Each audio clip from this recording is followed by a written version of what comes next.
one of the world's elite forces. The heroics of our Royal Marines is well documented, but today it's the partners making the headlines.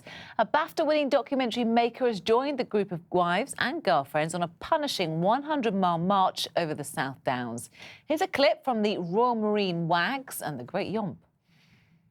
Emma, have you just got water? No, she hasn't. Yeah. They're out toughing some of the Marines. Of course they are. Well, earlier I spoke to two of the women on that journey, Hilary and Emma, and the man behind the camera who filmed them all the way, Chris Terril. Well, Hilary, Emma, Chris, thank you very much for coming in. It's a pleasure to meet you. Let's start with you, Hilary. We might as well start by asking, what is a YUMP? For many of our viewers, and certainly me, I've got no idea. What is it that you had to do? A YUMP's basically means your own marching pace.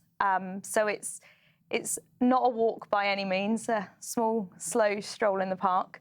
It's a good marching pace walk, sometimes with weight.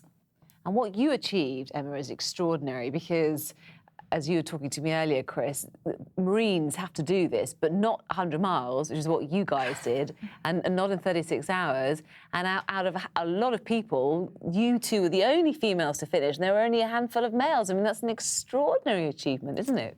Yeah, I think there was. I was very proud of us both, and everyone who completed it. It was not easy.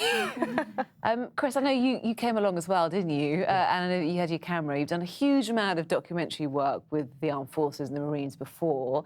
This was a very different project for you, wasn't it?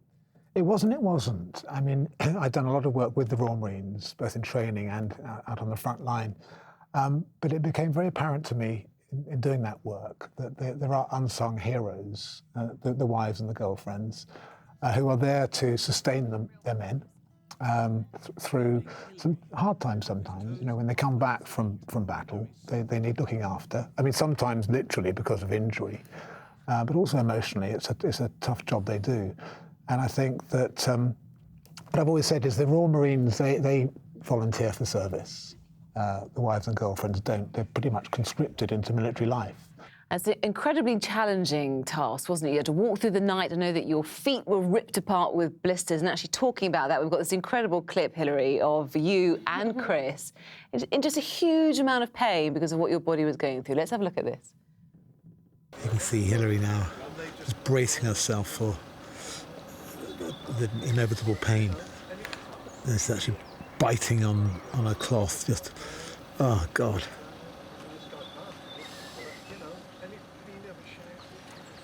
It looked incredibly painful, that.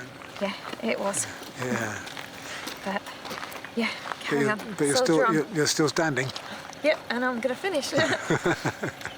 There's no question about finishing. I mean, Hilary, that just, it's hard to watch, isn't it? I mean, it must be hard for you to look back, and the state of your feet, they look terrible. They were in absolute bits. I'm a bit emotional myself now.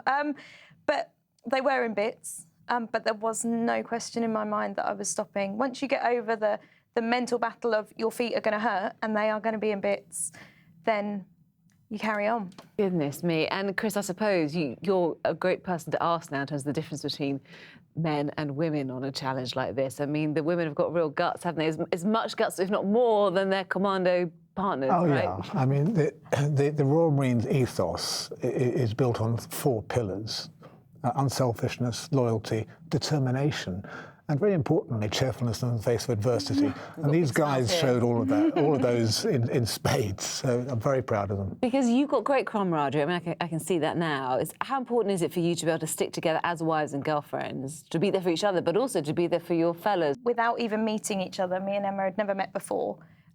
I know that she's been through what I've been through, and I don't have to explain those feelings or anything. It's just a bond that you have with people that you've never met. So what's the next challenge then? We keep getting asked this, don't we? Yeah, there's no doubt there will be one. And your boyfriends? I mean, you put them to shame a bit, right? Yeah. I don't know. It definitely made me value exactly what they put themselves through. And I bet they value you even more now, or they should, and I'm sure that they do. Thank you very much for joining us, Hilary, Emma and Chris. Thank you. Thank you. Thank you.